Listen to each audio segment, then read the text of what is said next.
they'll join us later. Okay, we are now recording. Great. Well, good afternoon, everyone. We're so glad you could join Katie and me. I'm Laura McKay with the Virginia CZM program, and Katie Register, my partner in crime here with Clean Virginia Waterways, without whom none of this would be possible. And so I think, with 20 folks on the phone, we might be able to very quickly do some introductions. But before we do that, just in case some more people are finding their way in, we'll go to the next slide, and I'll just run through the agenda quickly here to show you what we're going to be about today. We're going to just kind of go through a chronology of events since starting back, actually even before 2014, for those who are new to our group today. And then we're going to talk about aligning our Virginia marine debris reduction plan with a new Mid-Atlantic regional plan that'll run from Virginia up through New York. We want those plans to mesh. So hopefully Christy Kehoe will be joining us from NOAA. Is Christy on yet? Yeah, I saw her. I'm not looking at the participants. Hey, Laura, I'm here. Okay, great. Yay, hi, Christy. So glad you could join us today. And then after Christy runs us through a little bit on that, we're going to do kind of a high level look at how we plan to update the Virginia plan. And Katie's going to go over that. And then we'll wrap up with some next steps. And we have a lot of beautiful, colorful slides and some pop-up quizzes and things to keep you all engaged. And I think this is a small enough group on Zoom that we can just do a quick run through. I'm going to pull up the participants list now, Katie, and just run through the names as I see them in order. And hopefully people can say hi and who you're with, and that'll be a good sound check too. So first up after Katie and me, I see Tim Hughes from Prince William. Good afternoon. Hey, Tim, thanks for joining. Hey there. Alana Keating. Hi, Alana from Boat US Foundation. Great, hi, Alana. And let's see, Alicia Nelson from Marine Resources Commission. Hi, I think yep. she's still on mute. Hey, There. can you hear me now? Mhm. Great. This is Alicia can. from the VMRC. Great. Hey, Alicia. And next, oh, it keeps changing. I see Virginia Whitmer from, Hey, good Coastal Zone afternoon, Program. everyone. hey, Virginia. And let's see if I scroll down again. I'm sorry if I miss anyone. Christina Trapani. Hi, everyone. Hey, Christina. Good to see you. You too. And Christy Kehoe. I'm here. Good afternoon, everyone. This is Christy Kehoe with the No Marine Debris Program. Thanks again, Christy. And Donna from VIMS. Good afternoon, everyone. I'm Donna Bilkovic from VIMS. Good to be here. I always mispronounce your last name, Donna. So Everyone does, don't you worry. I thought I'd let you do it. Okay, Emily Burton from Fairfax. Hi, I'm Emily Burton. I'm from Fairfax County. Great. And let's see, who's next? Jay Ruffa, are you there? Yeah, I'm here. Hey guys, this is Jay Rufo coming from Crater PDC down south of Richmond. Hey, Jay. And Jeff Flood on my staff. Hello. Hey, Jeff. Museum. And Jessica Steelman. Hey y'all, Jessica Steelman, coastal planner with the Accomack Northampton PDC here on the shore. Welcome, Jessica. And Jim Deppy. Hey, Jim Deppy from the Virginia Coastal Alliance. Thanks for joining us, Jim. Let's see, Karen Forget. Hi, Karen Forget with LR Now in Virginia Beach. Good to see you, Karen. Good to see you. And let's see, Kelly Summers. Hi, this is Kelly Summers from EPA Region 3 office, which is based in Philadelphia. Hey, Kelly. And Megan Quinn. Hi, this is Megan Quinn with the Virginia DEQ Office of Pollution Prevention. Thanks, Megan. Meredith Seeley. Yep, Meredith Seeley here, also from BIMS. Good to see you. Me too. Let's see, Sarah Kohler. Hi, everyone. I'm Sarah Kohler. I'm the outreach manager of the International Coastal Cleanup, part of Ocean Conservancy's Trash Free Seas program. Thanks for joining us.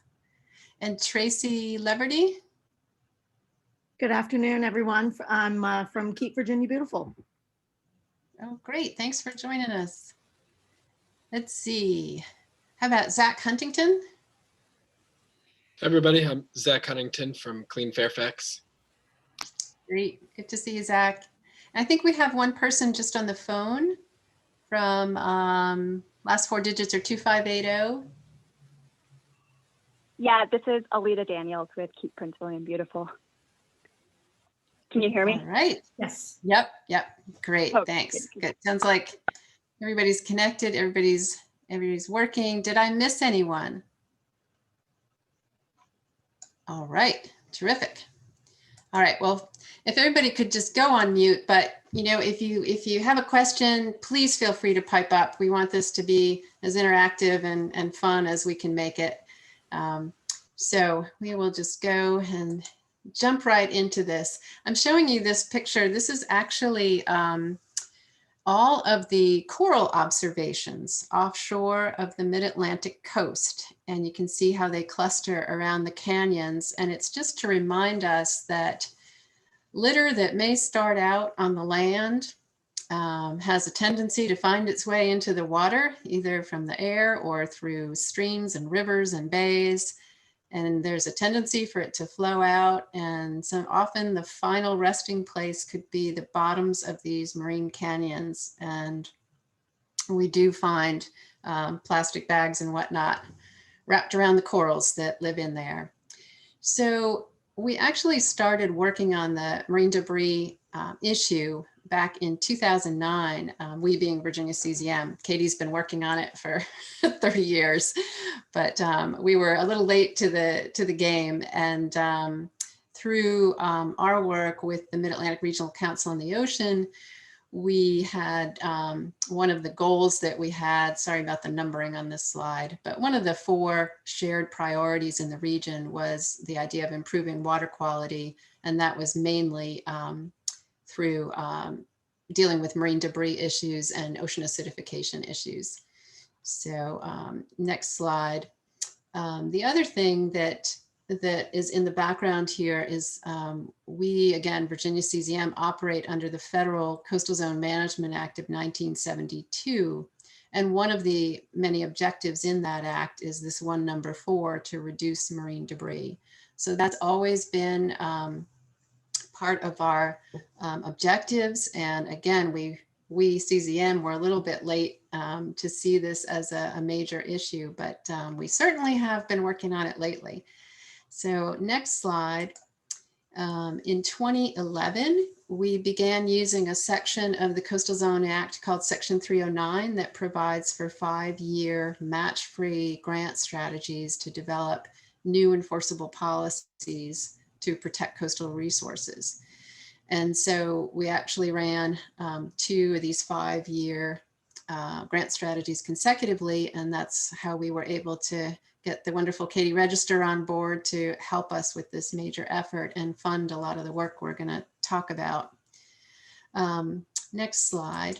One of the first things we did was hold this Marine Debris Summit back in 2013 at the Virginia Aquarium. And we had about 70 people there, experts, talking about the current state of debris and all of the issues that we have. And we broke out into groups and brainstormed ideas for solutions. And if we go to the next slide, one of the first things that everyone realized is we need a plan. We need a plan for the state. So we did this plan.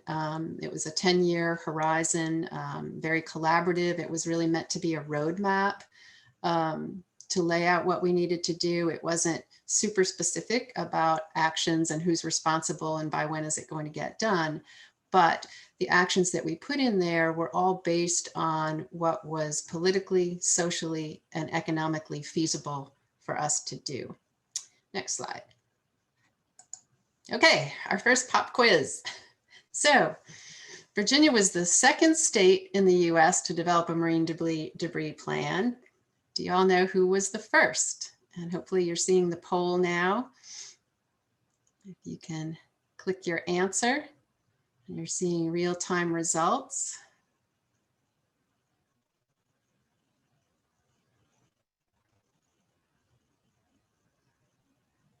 Are you get them seeing all, the- Katie? Yeah, so. Yep, we're seeing I the will- results. Okay, great. So yes, you are correct. Hawaii was the very first. Although California and Oregon did do a little regional collaboration, so it's almost a trick question, but it was not Iowa. All right. So next slide. If we can, oh, I guess we each have to close the poll on our own screens. So once we got this plan underway, one of the first things that we looked at was, after looking at what was politically, socially, economically feasible, and also thinking about what were some topics that others weren't already working on. And we noticed balloon releases as something that needed some attention. And so we were very lucky to receive a $50,000 grant from the NOAA Marine Debris Program to supplement our Section 309 strategy to do a social marketing campaign to reduce balloon releases. And next slide. Got another pop quiz. What's the #1 event during which people release balloons?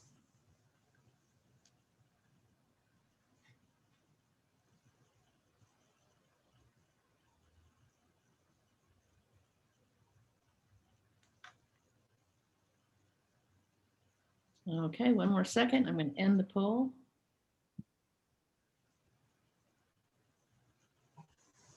Yes, everyone voted correctly. Yes, memorial events are the #1 type, although weddings are the #1 type of happy events that involve balloon releases. And there's the data. Yep. And so, as you can imagine, it's difficult to try to get people, and we don't know who they are when it's a sad event. We don't know, if someone has died or a child's been lost or whatever, you don't know when that's going to happen. So it's been a hard audience to reach. So we actually started out a lot of our work on happy occasions, hoping that the message would spread to people regarding sadder occasions. So, okay, so there's all the data on that. And then we can go to the next slide. Wow, another one. And who do you think organizes most of these balloon releases?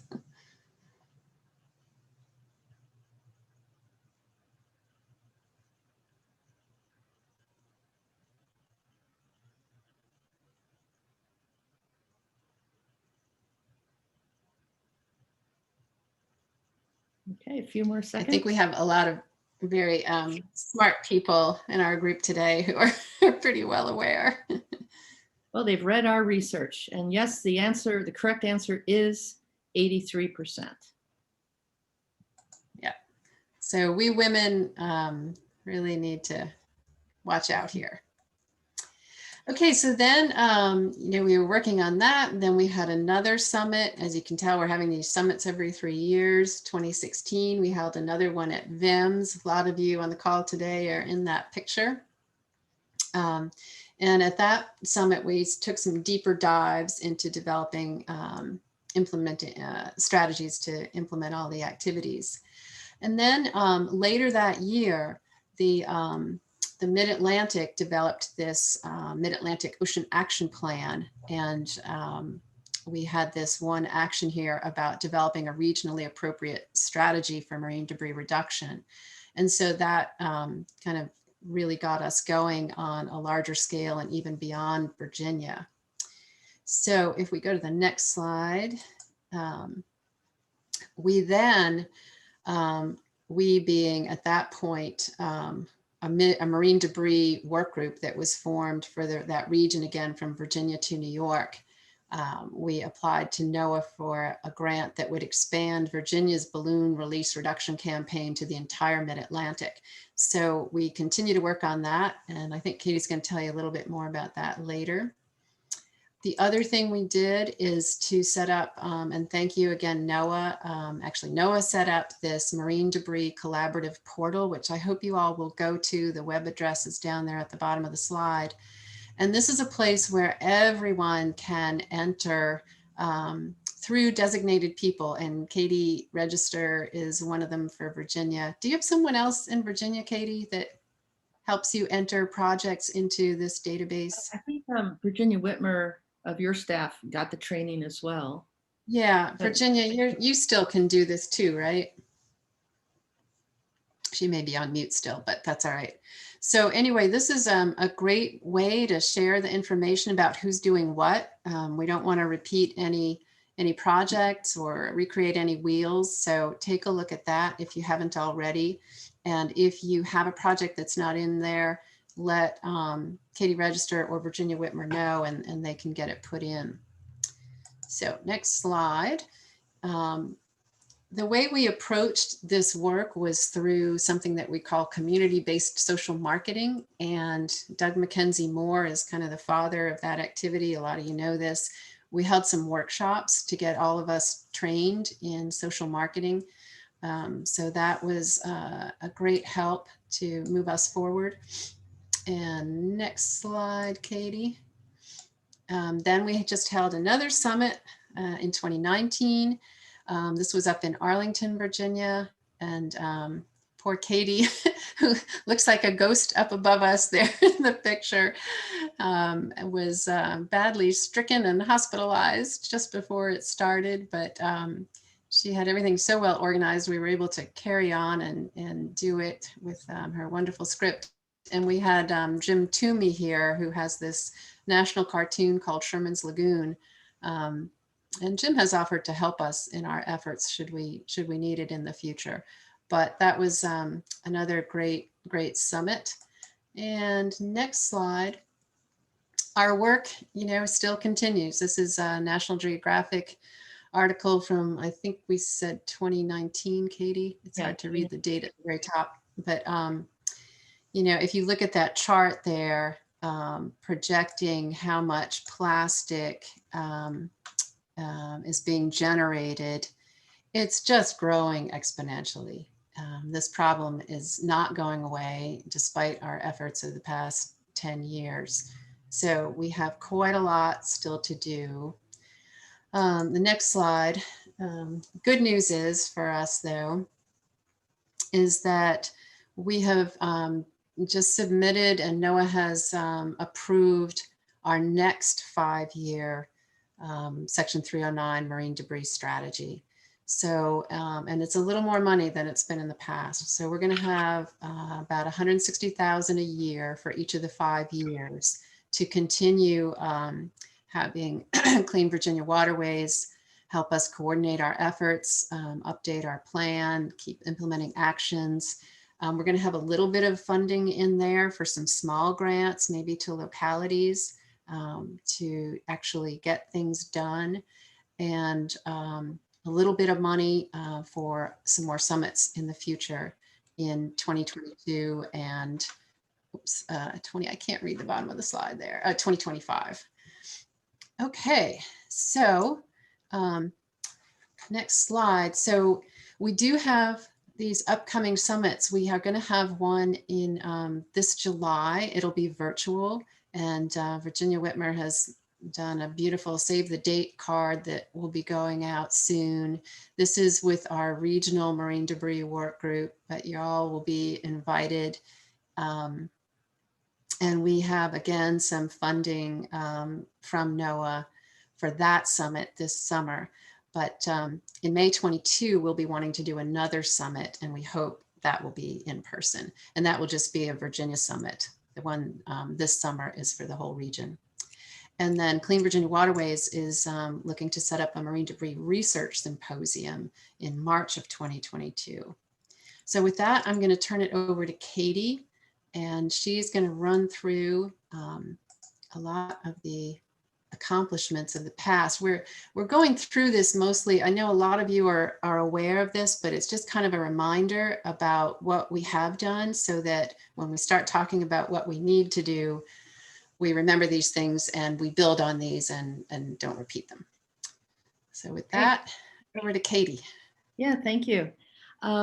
So we put together this list of accomplishments. It is not inclusive of everything. So there will be opportunities in the next weeks, weeks, not months, to let us know of other accomplishments you know of that your organizations did. And we were going to include this as part of the publication of the updated Virginia Marine Debris Plan. So we organized the following accomplishments based on how the 2014 Virginia Marine Debris Plan was laid out. Our major goals at that time, as you see here, were to provide more leadership. Oh, and my computer just went dark. Oh no. Bear with me, I can get it back.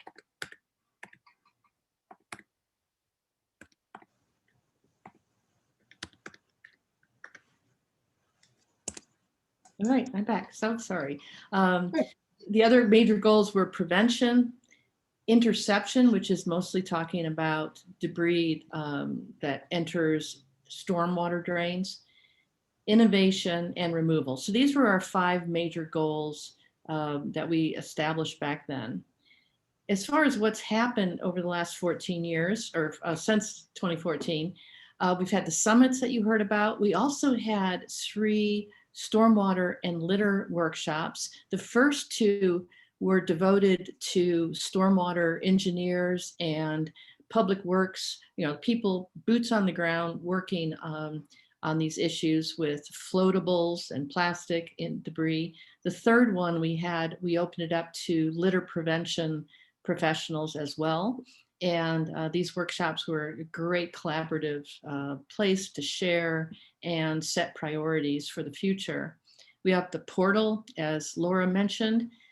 Keep Virginia Beautiful also launched a website that includes calendars and the ability of groups to share events, like cleanups or other events. There's an awful lot of county-wide collaborations going on. There's HR Green in Hampton Roads. There's Prince William is very, very active. Fairfax, Roanoke. I mean, there's a lot going on the local and county level. There's also DEQ provides grants every year through the Litter and Recycling Program. And this is funded by the Virginia Litter Tax, which I'll talk about just a little bit later. And then the work group, this work group meets monthly. We've been meeting for several years, looking at regional ways we can collaborate to reduce marine debris.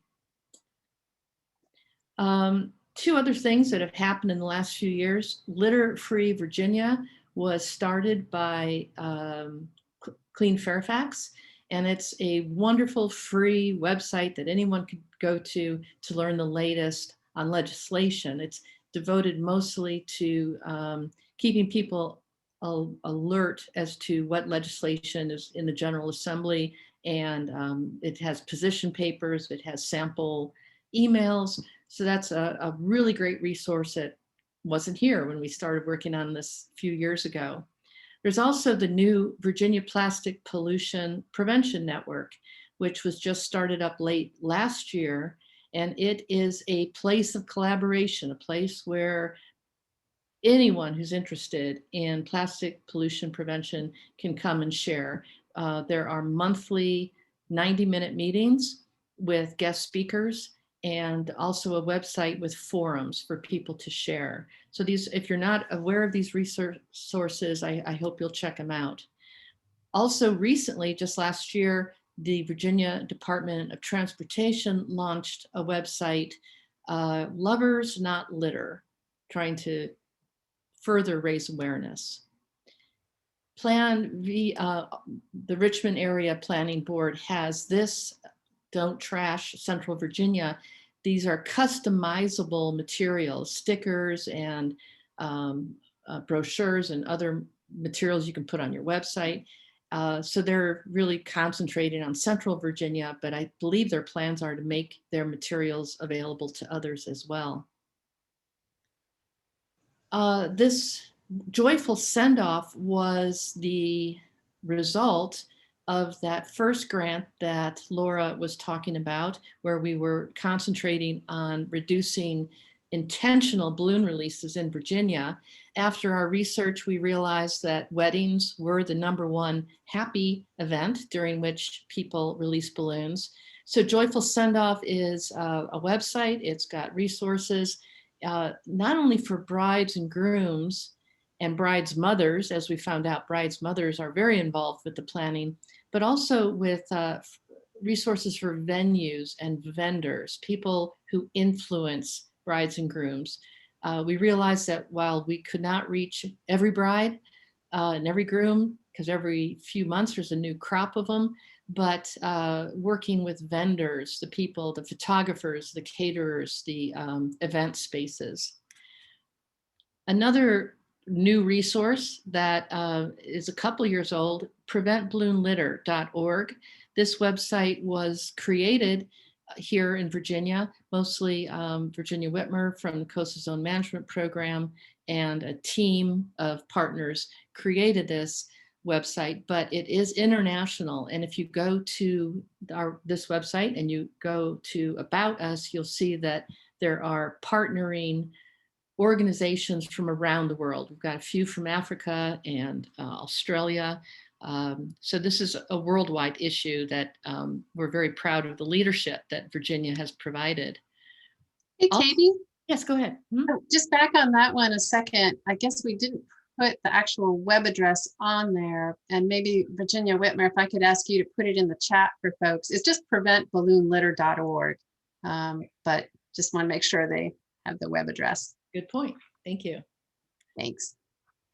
From that preventballoonlitter.org, you can find links to videos that were produced in the last 3 years. They're animations and they show the impacts of balloon litter on aquatic as well as terrestrial animals. And the video ends with alternatives, because that's what people really have been asking for is, all right, if I'm not supposed to do this, what can I do? So the videos as well as the Joyful Send-Off and the Prevent Balloon Litter websites, both are heavy on fun, colorful, exciting, emotional ways that people can celebrate and have a memorial service, but without creating harmful litter. Some other prevention accomplishments over the last few years. Many of you, I know, are engaged with outreach programs for informal and formal education venues, museums. The Virginia Aquarium had a display that repurposed marine debris into artwork. Those of you who attended the 2019 Mid-Atlantic Marine Debris Summit up in Arlington saw a giant turtle that was made out of hundreds, if not thousands, of balloons that had been picked up off of Virginia beaches.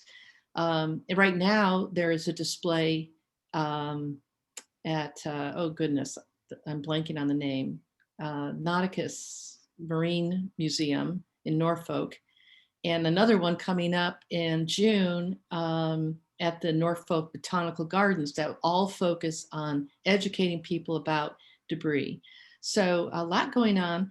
The Virginia Aquarium also is part of a partnership with other aquariums and zoos across the United States, a program called In Our Hands, which is trying to understand or trying to offer alternatives to single-use plastics. Excuse the abbreviation there, SUPs, single-use plastics. And they've done some really excellent work on that. We're also really ramping up sharing research. And by we, I don't mean just CZM or Clean Virginia Waterways, but if you take a look at the reports that have been published, for example, by the Virginia Institute of Marine Sciences on their research, here are 2 reports that were put out by Clean Virginia Waterways that are heavily built on data that are collected for us by volunteers during the International Coastal Cleanup. So we like to think that the volunteers not only clean up, but the data also help us inform policy decisions. And this, by the way, is a homeless camp in Hampton that 2 people cleaned up all by themselves. Another program some of you might be aware of if you're in the Virginia Beach area, Keep It Beachy Clean. This is a program of Clean Virginia Waterways, but it has many, many, many partners, restaurants, tourist associations, and the goal is to reach beach visitors everywhere where they are, at the beach, in restaurants, in hotels, and cottages, with litter prevention messaging and also recycling. But it gives them specific actions, and we're hoping that this will be a model for other communities, this kind of collaborative project to reach beach visitors. There's so many other prevention accomplishments throughout the last few years. There's several groups that have worked on recycling fishing line, including the Virginia Aquarium, VMRC, the Virginia Beach local government has been very active with this, as well as Keep It Beachy Clean. There's been several campaigns launched in Virginia focused on straws and trying to get people to either skip the straw. That's the Ocean Conservancy's logo or slogan for this. This one, Kick the Straw, that you see was a campaign created for universities and high schools. And then there's a group in Richmond that's also working on this issue. There's also Virginia Green has a number of guidelines for green events, and a lot of it has to do with litter prevention. There's also a grant project that's been funded by NOAA's Marine Debris Program that's ongoing right now. I think they're just in their first year. It's a collaborative between George Mason University and Keep Prince William Beautiful. They're working with high school students to explore ways to decrease the use of single-use bottled water. And then, of course, Keep Virginia Beautiful now for several years has had a grant program where they support local, not just cleanups, but support local efforts to decrease litter. So those are some of the accomplishments in the prevention category. As far as interception, I mentioned earlier the stormwater and litter workshops. We had a total of 176 people attend those workshops to share best management practices, to build a network. And they also, at their last meeting, which was one of the last meetings I went to before COVID shut down everything, we had a really interactive session that helped us determine priorities for this updated Virginia Marine Debris Reduction Plan. Some other innovation that's been going on, I think some of you have heard about the work that VIMS did with shotgun wads. Shotgun wads are a component of the shotgun, keeps the pellets away from the gunpowder. But once the shotgun is fired, these pieces of plastic end up very far away from where the hunter fired their shotgun. So they've been working to offer biodegradable plastics for these wads, and they're for sale. They also, at the bottom here, you see a crab trap app, hard to say, but it's an application that people can use to help the researchers know where derelict crab pots are located. So these are some of the ways innovation is making a difference here. As far as the goal in the plan for cleaning up, for removing, for mitigating debris, there's quite a bit that's been going on for a long time. Statewide, the Great American Cleanup, which is organized by Keep Virginia Beautiful and its affiliates, that's been going on for many years. Adopt a Highway, many years. The International Coastal Cleanup has been going on for over, it's about 30 years in Virginia. I think it's older worldwide, but about 30 years in Virginia. There's also many regional cleanups, Clean the Bay Day and the Potomac Watershed Cleanup. There's a lot of those regional efforts in the state, as well as local as well. Other cleanups are a little bit different. Stream Shield in Fairfax County works closely with homeless shelters to give homeless people some employment while they're also doing cleanups.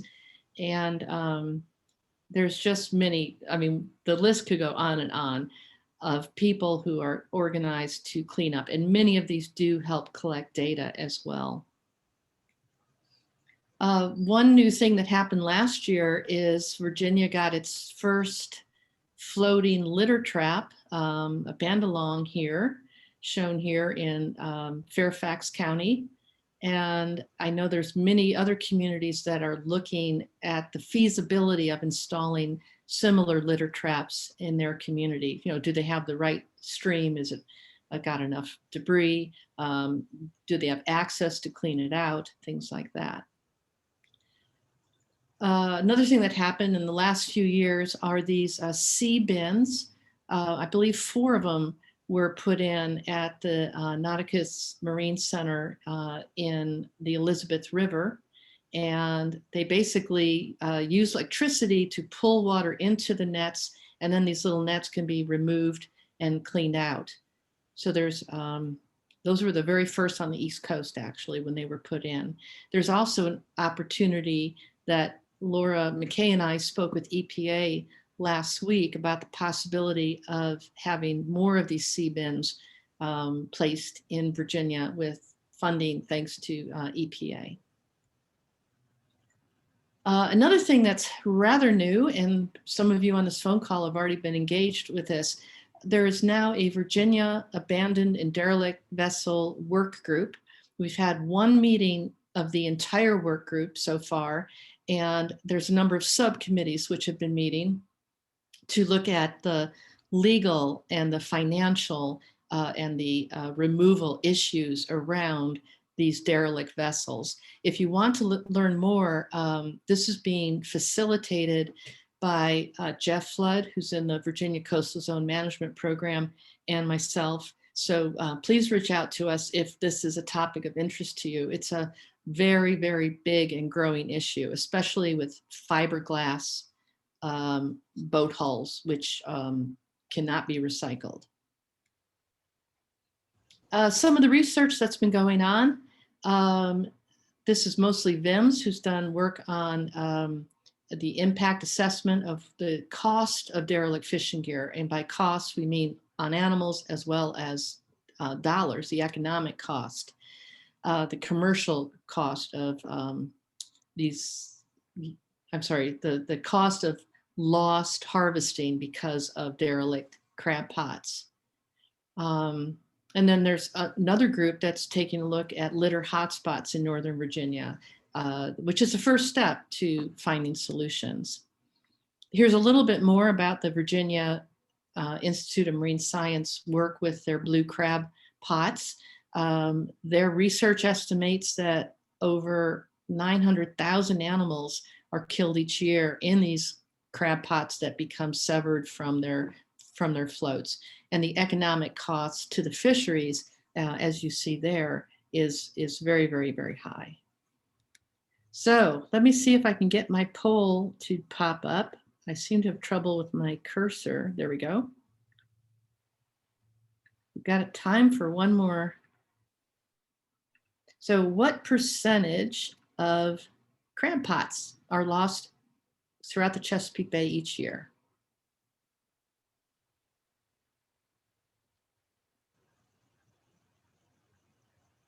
All right, a few more seconds to vote. Okay, I'm going to end the poll. And yes, the correct answer was in fact 12 to 20% based on research from VIMS. So boy, this group's good. We're getting, I think every vote's come through right. So Katie, I think at this point we were wondering if we should take a pause. Does anyone have any questions? I think we've had a little bit of dialogue going on in the chat, and thank you, Kelly Summers, for putting in that information on CBINs. But does anyone have any questions or thoughts that they want to raise before we move ahead? All set? Okay. It's a good point. If you think of anything, have questions, want to share anything, please put it in the chat. Even if we can't address everything in this call, we'll be able to share and get your ideas. Yeah, so this next slide talks about a problem that seems to be unique, at least in the Mid-Atlantic, unique to Virginia, are these clam nets. This is netting that's put over baby clams to keep them protected from predators. And when they become derelict, when they become unmoored and they're on the beaches, they can be a real problem, and they are huge. Here's a picture of some of our researchers holding just a portion of one net. They can be sometimes 40 plus feet long. So we did meet with the aquaculture industry and talk to them about a removal program for when people find these nets on barrier islands. The industry, which has the boats and the knowledge, have agreed to go pick them up. And we've got a couple of real success stories with that program so far. As far as some of you might be aware of this, this is the Virginia Emergency Response Guide, which was put together 2 or 3 years ago. And it's updated every year. Actually, it's going through its update right now. And so that's a really good tool for emergency removal of debris. We also did monitoring. This is a Virginia aquarium that got a grant from Coastal Zone Management through NOAA to do 4 years and 4 months of monthly monitoring. Christina Trapani was out there, I think over 220 times, monitoring these 4 sites: Chickateague, Back Bay, Fisherman, that should be Fisherman, not Fishman Island, and Grandview. And the monthly data was incredible. And so here, another pop quiz. According to the research, what percentage of debris was from plastic? And let me get the poll up here.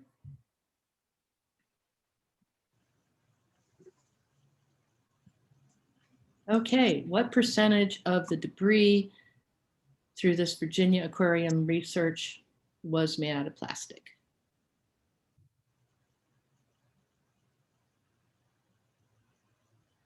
All right, a few more votes, everybody.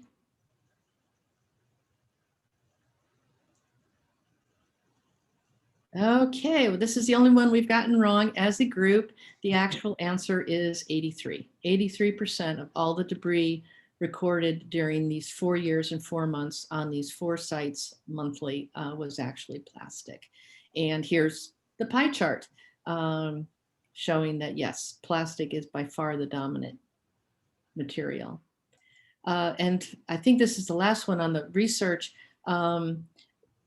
Concurrent with doing the monthly research, there was another program led by Christina there, holding the big heart balloon, where she and Kathy O'Hara and several volunteers went out to barrier islands to see what they could find, because we've discovered through international coastal cleanup data that Virginia is actually a hotspot for the accumulation of balloon-related litter. And by that, I mean mylar balloons, which are actually should be called foil, latex balloons, plastic ribbons. and they found them by the hundreds. Our last monitoring of Fisherman Island actually had more than 200 pieces per mile of debris. Actually, it was 200 pieces per half mile. We only got half a mile done and had more than 200 pieces of debris that was balloon related. Hey, Katie? Yeah. Before we go on to microplastics, I might add there too, I forgot to, to mention this when we were working on these slides, but we are monitoring balloon debris and other marine debris items throughout the mid-Atlantic. In spring and fall, there's a 1 mile segment of beach in each of the 5 states that is being monitored. And that data, we are in the process of getting up on the Mid-Atlantic Ocean Data Portal. And we hope to do a story map to go with that as well, to show how many balloons are being found in these other states on their beaches. And it's quite significant in the other states as well. Virginia may be a hotspot, but there are a lot. One of the places they're monitoring is Jones Beach in New York, and it's a lot of balloons. Yeah. But, hopefully, if you just can Google Mid-Atlantic ocean.org, you can get to that ocean data portal. Sorry to interrupt. No, that's fine. That's great. Yeah, so for some of us, microplastics is a newer concern, but VIMS has actually been doing some real groundbreaking work on this topic for quite a long time. Not only microplastics in the ocean, but even in our homes. It's worth Googling some of their research that they've done. But they're looking at all the challenges to studying microplastics and all the chemicals that are added to plastic and how that impacts the environment. So yeah, definitely worth looking at the great work that they've been doing over the last few years. And then the last portion of what we wanted to share with you are some of the things that have happened in the last few years as far as policies and laws that impact debris. I mean, we often say that, I often say at least, that there's 3 major ways that we can deal with marine debris: education, legislation, and innovation. And legislation is very important for those behaviors that will not change voluntarily when people need a law in place. So we started talking about the Virginia litter tax as we were researching the first marine debris plan for Virginia, and we shared widely how that tax had not been raised since the 70s. And luckily, people who were in a position where they could lobby and push for change were able to get that law or that tax doubled. So it went from what, $10 to $20 for some businesses. And that just happened last year. Plastic bags, a new law last year passed that would allow local governments to put a fee on bag use. No local governments have taken that step yet, but until last year, they did not have that authority to put a fee on bags. Balloon releases, as soon as the governor signs the new law, that will be a law in Virginia that, and many of you on this phone call worked hard to get that law to pass, so thank you. But it did pass the House of Delegates and the Senate just this last session. Expanded polystyrene, actually, if I could defer to either Zach or Jim, last I saw it looks like it's being kicked into the special session, is that right?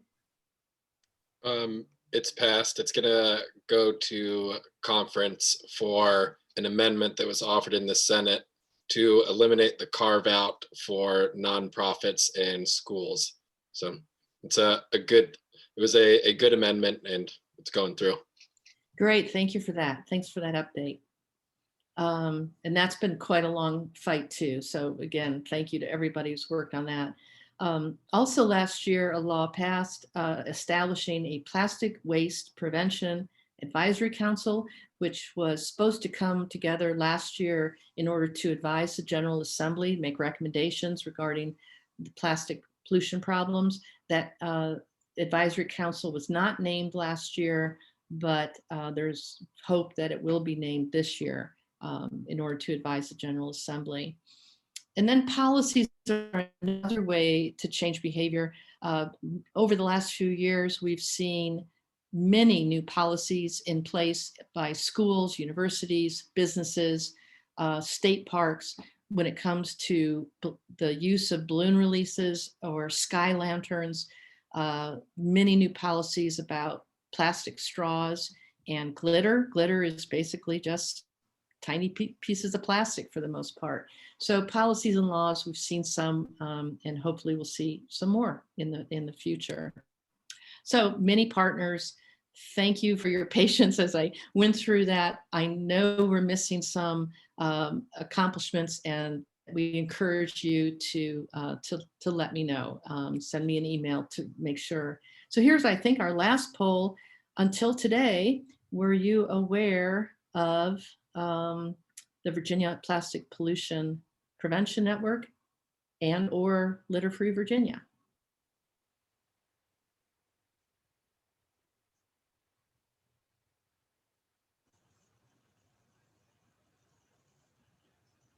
So much fun to see the real-time results.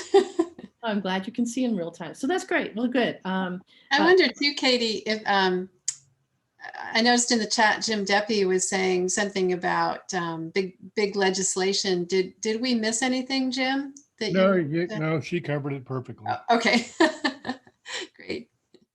I wish I could say there's more, but It's pretty good though, finally.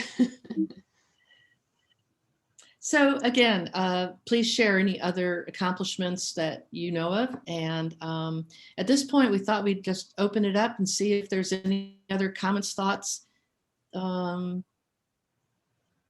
at all. And I've not been able to look in the chat box, but I'll look there now.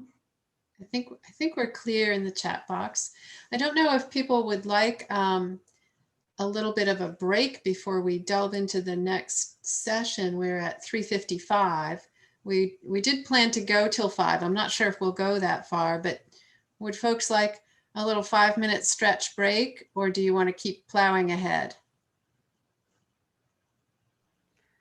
I could use a break to go get more water, like 5 minutes, 2 minutes, coffee, something. That sounds good. We want everybody to stay comfortable and stay engaged. So why don't we come back at 4 o'clock and we'll pick up then and yeah. All right, great. Take a little stretch.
Well, looks like folks are coming back in. Hope that was a nice, refreshing break. Yes, thank you for thinking of it.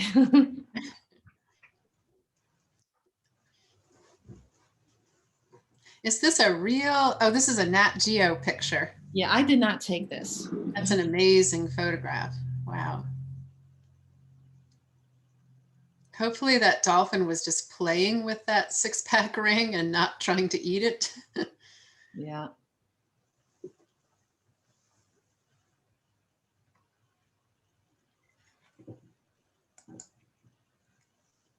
Well, it's 4:01. Shall we continue? Yeah, let's get going again. So I guess we've spent the first hour looking back, and now we're going to look forward. So the updated Virginia Marine Debris Reduction Plan, some of you may recall that our original timeline was to complete the updated plan by late last year. But then as we realized that the Mid-Atlantic Marine Debris Action Plan was in development, we thought it would be wise to slow down the production of our plan so that we could see where we could collaborate and see where we could align both the Mid-Atlantic Plan and the Virginia Plan. So we did a lot of research. We did interviews and workshops and stakeholder engagement sessions and surveys to get input on the updated plan, but then just put the brakes on a little bit. And I think that our plan will be stronger because of the Mid-Atlantic Plan that's coming out. And at this point, we're going to ask Christy Kehoe from NOAA to share an oversight of the NOAA's commitment to regional plans and how that might work with us. So Christy, you take it away. Thanks, Katie, for your kind words, and good afternoon, everyone. My name is Christy Kehoe, and I'm the Mid-Atlantic Regional Coordinator for the NOAA Marine Debris Program. And I support the program to oversee our projects, outreach, and stakeholder engagement from Virginia through New York, including DC. And want to take a moment to say that on behalf of the Marine Debris Program, we'd like to thank you and the Virginia Marine Debris Reduction Leadership Team for your efforts to coordinate this updated reduction plan and the hard work over the years in implementing the plan. So over the next few slides, I'll provide a high-level overview about the Marine Debris Program, our action planning initiatives across the country, and a bit about the efforts on our regional scale. Next slide, please, Katie. So the NOAA Marine Debris Program was established in 2006 by an act of Congress and recently reauthorized with the Save Our Seas 2.0 passed in December 2020. The program is the federal lead to investigate and prevent the adverse impacts of marine debris. Here's a picture of our NOAA Marine Debris Program team of about 25 of us across the country. And our program works in 6 pillars to address the marine debris issue, including prevention, research, monitoring, response, removal, and coordination. One of the ways our program achieves these pillars is through federal funding opportunities and grants for prevention, removal, and research. And you can find more information about our funding opportunities on our website, or feel free to reach out to me directly. Next slide, please. And another avenue our program achieves its pillars is through action plans on a regional or state level by working with stakeholders to create a strategic roadmap of shared priorities to address marine debris. We currently have 10 state and regional marine debris action plans that have been published, facilitated, or supported by the Marine Debris Program. Next slide, please. I really want to highlight that these plans are community driven, and the Marine Debris Program's role here is really to facilitate it and move it forward.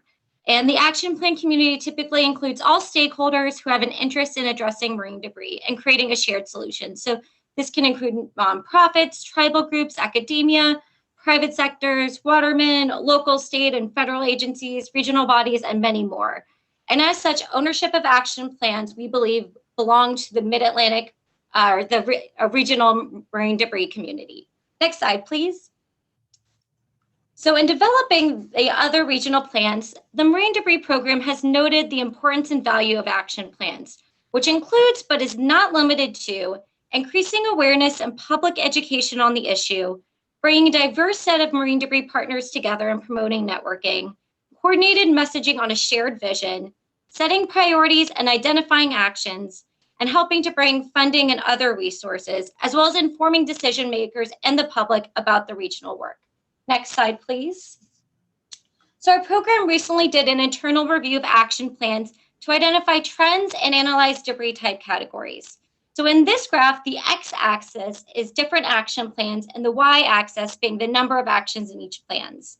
The type of debris is identified by color, and it's kind of hard to read here, but as far as the color coding, gray is other or mixed category for general marine debris and appears the most common across all plans. This is because many of the actions listed in our other plans have a general marine debris language and did not indicate a specific debris type. However, you'll see other debris types mentioned are yellow for consumer debris, green for derelict fishing gear, light blue for abandoned and derelict vessels, and red for microplastics. You'll see that no two regions are alike, but that all of them address more than one debris type. Next slide, please. So much like this image, it certainly takes many helping hands to get something done, and the same goes with action planning. So I wanted to share some insight from other regions. This includes the benefits of fostering team building and stakeholder buy-in from the community, identifying leads and partners on actions to help move them forward, capitalizing on existing or planned activities, having funding and leveraging sources in mind. And with that, incorporating actions into plans helps funding opportunities. So funding applications that can tie their activities to actions in an action plan for the Marine Debris Program earn more points in the review process. So while unfortunately, the Marine Debris Program does not have any funding dedicated specifically to action planning, we certainly help match your proposals to actions in the plan, which helps them score higher in review.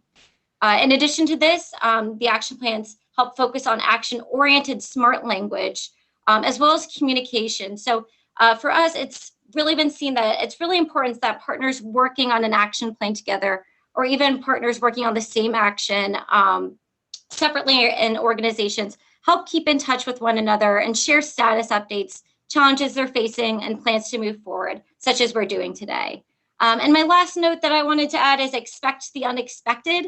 As we've seen over the last year, the best laid plans don't always go as we hope, and that's okay. And these plans are really meant to be living documents that can be adapted, and that the organizations and actions here are everyone's best abilities trying to move it forward.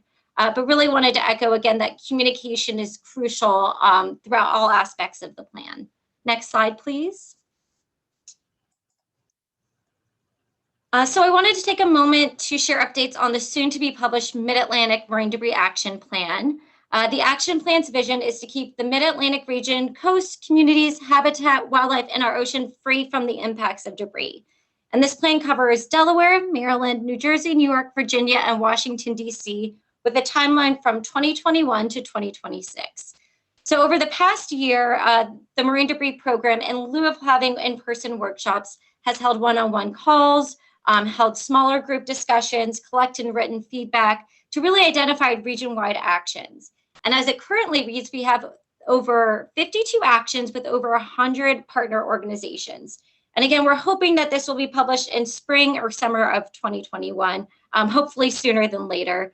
And I want to take the time to thank partners who might be on this call who have helped provide feedback, and really look forward to connecting with our Virginia plan in context to exploring more opportunities in the region and state. Also wanted to note that I've been working really closely with Katie and Laura to really identify and support opportunities to align the plans. So although the Mid-Atlantic and Virginia plan are very similar at that they provide roadmaps and a strategic focus on marine debris, you know, they differ in the fact that the Mid-Atlantic plan is on a regional scale and dealing with debris that crosses state lines.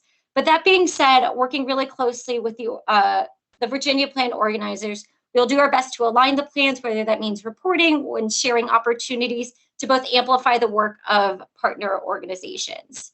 Next slide, please.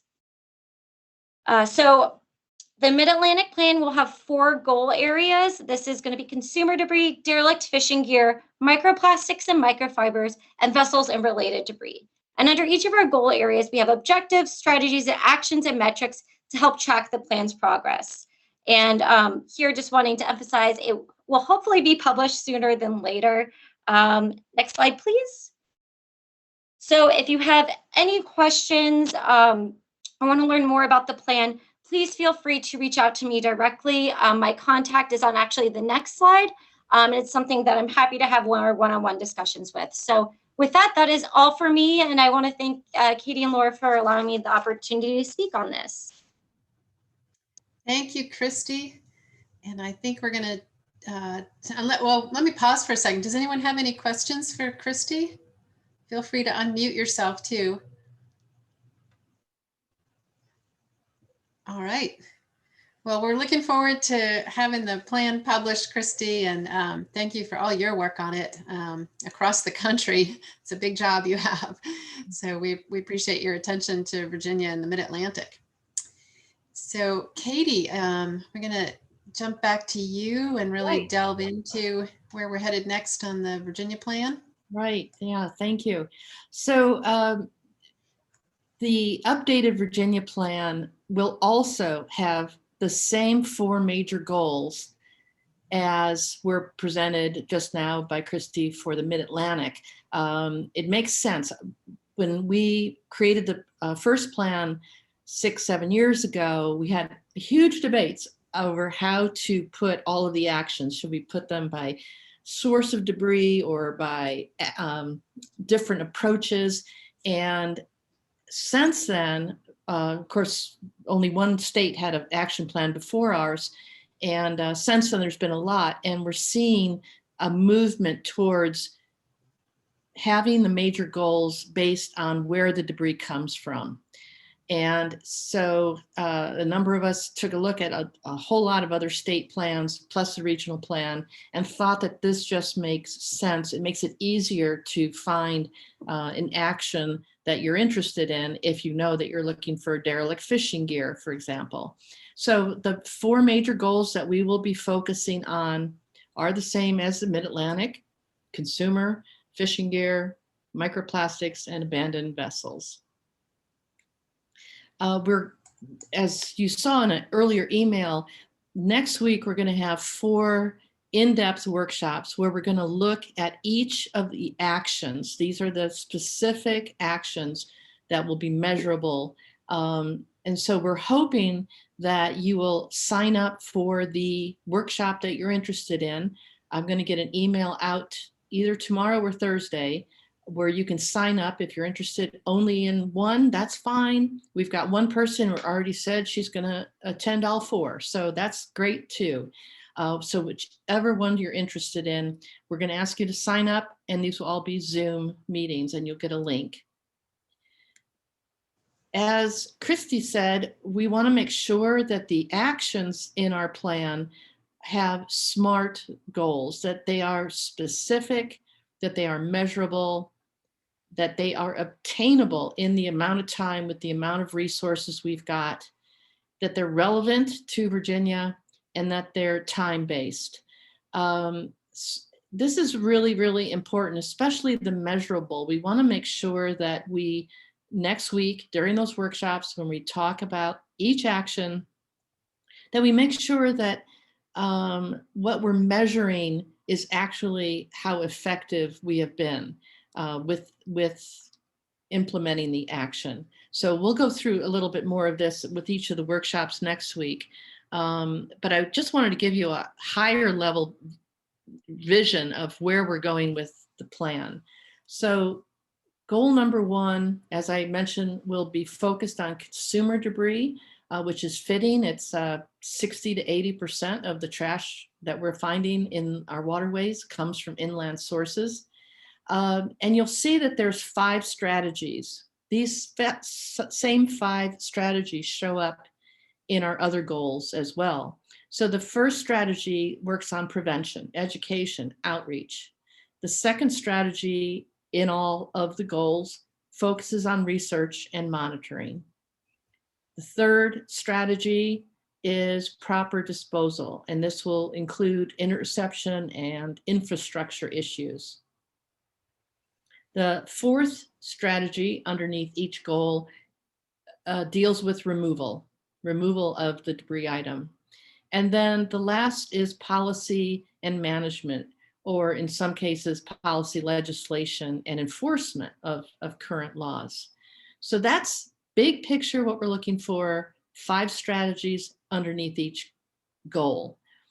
And then underneath each strategy, we're going to have objectives. I took out a lot of the words, just trying to, make this the key words here. And we're not going to go through all of these today because this is where the hard work is going to be next week. But for example, under strategy 1.1, which is prevention, education, and outreach, you see that we have an objective to increase information sharing.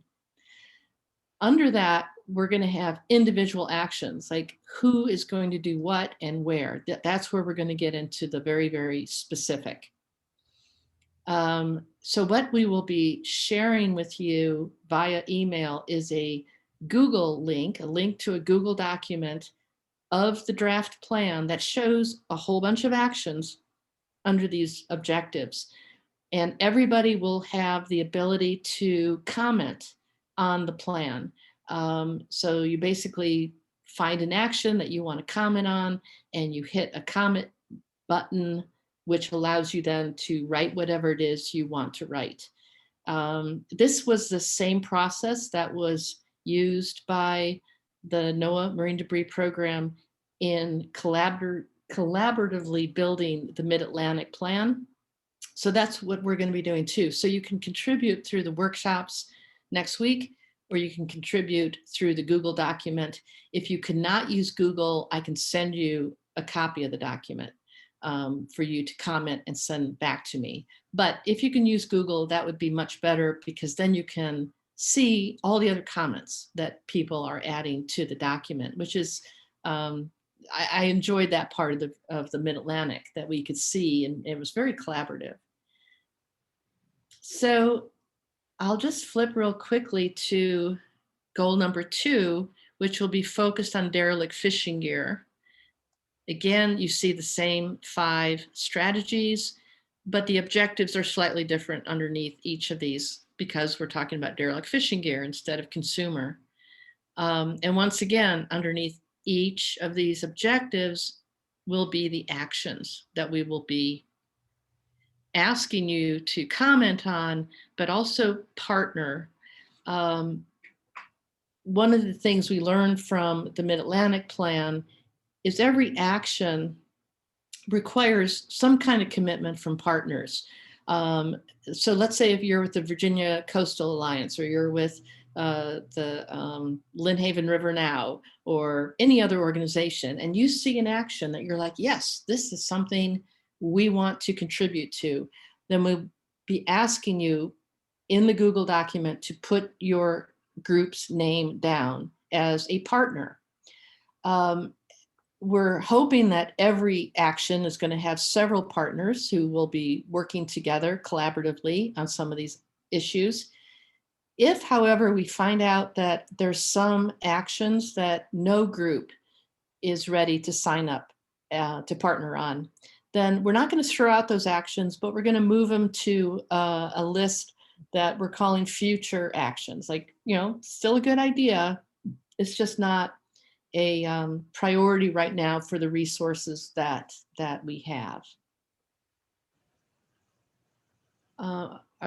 Is there anybody that would like to discuss either the consumer?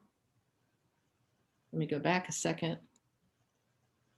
Is there anybody that would like to go a little deeper right now into this, or the derelict fishing gear?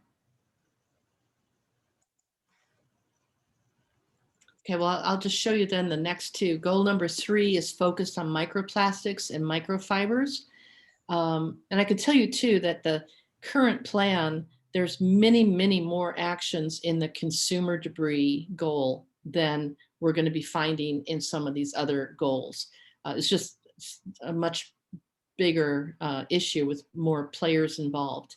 But the microplastic, microfibers goals, again, working on prevention, research, disposal, removal, and policy.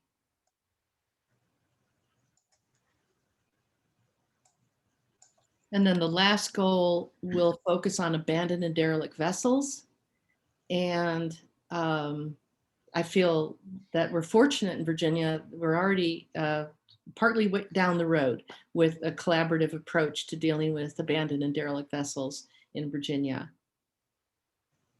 So I'm going to pause there. I know that was a fast, high overview. Again, the hard work is going to be next week when we go into the action level. But I'd welcome any thoughts, comments, observations.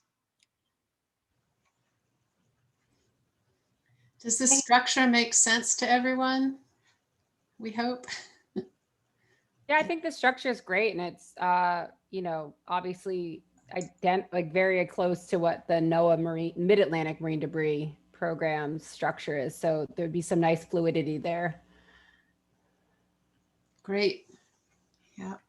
I'm seeing people are putting things in the chat. Feel free to unmute yourself and speak up. There's not too many of us that will interrupt each other. I'll just read out some of these. Jim Deppy was saying, are there any champions in the industry in the microfiber area, Patagonia, for example? There may be, Jim, that, if we can get some corporate people to join us, that would be amazing and terrific to get their help. So that's something certainly that group could look into to see, what more we could do and what ideas some of the corporations may have that we could help with. Good. All right.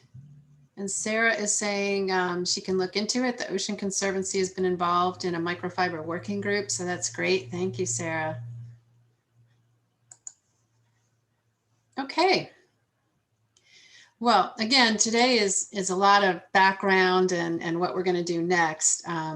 Hopefully when we get into these work groups next week, we'll really get a lot of great ideas, and everybody will be thinking hopefully over the next few days about what you would like to do from your perspective in your organization and what you have capacity for. So I guess with that, Katie, not seeing anything else in the chat, not hearing anyone else pop up. We just thought we'd run through sort of the calendar here, the next steps. So again, these workshops next week are March 1st through the 4th.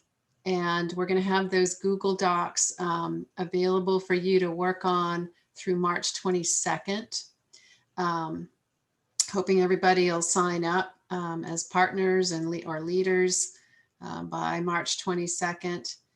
And then, as Katie was saying, the priorities for actions are going to be based on how many people sign up. Do we have enough capacity to really move forward on an action?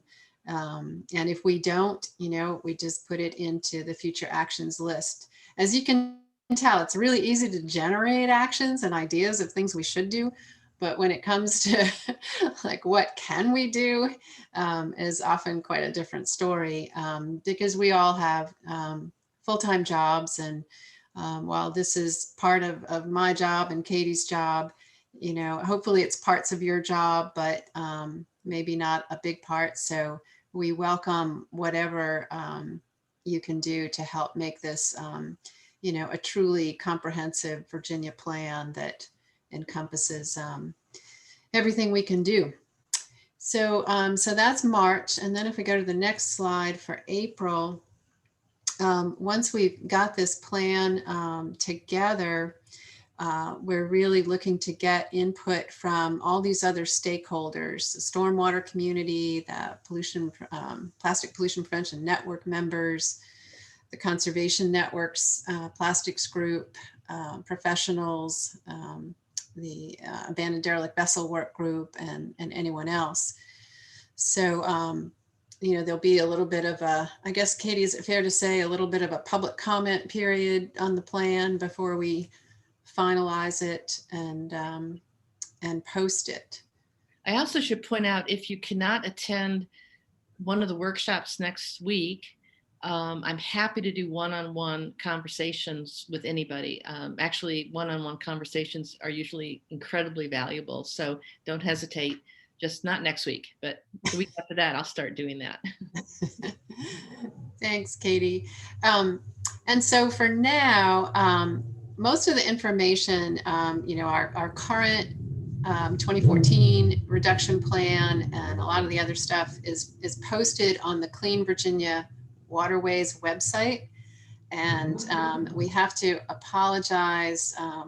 The Virginia CZM pages, which used to be extensive on this topic, were all taken down back in December as DEQ is trying to update the entire website. We apologize. It's been down for 3 months now. We're not sure when these pages will go back up, but luckily we have a great partner in Katie and Clean Virginia Waterways at Longwood. So materials are there in the meantime. And we hope we'll be able to get our web pages on this topic back up. But I think with that, we'll just pause one more time before we close. And it looks like we may be giving you back some of your afternoon, which I'm sure no one will be sad about. But any last thoughts from anyone? Any suggestions for us, recommendations? I'm going to check the chat again. Laura, this is Donna. I just have a quick question. Yeah. What is your goal for finishing the plan? Are you targeting May? Is that what you're thinking? I would think so. Do you agree, Katie? Yeah, certainly. I mean, we want to see too the timing of the Mid-Atlantic, but I was thinking May, June. Great. Yeah. We're really excited about having what we do kind of nest into the regional plan, and hopefully that helps Christy too at the national level, to kind of get a handle on what we're doing. Christy says she's excited too.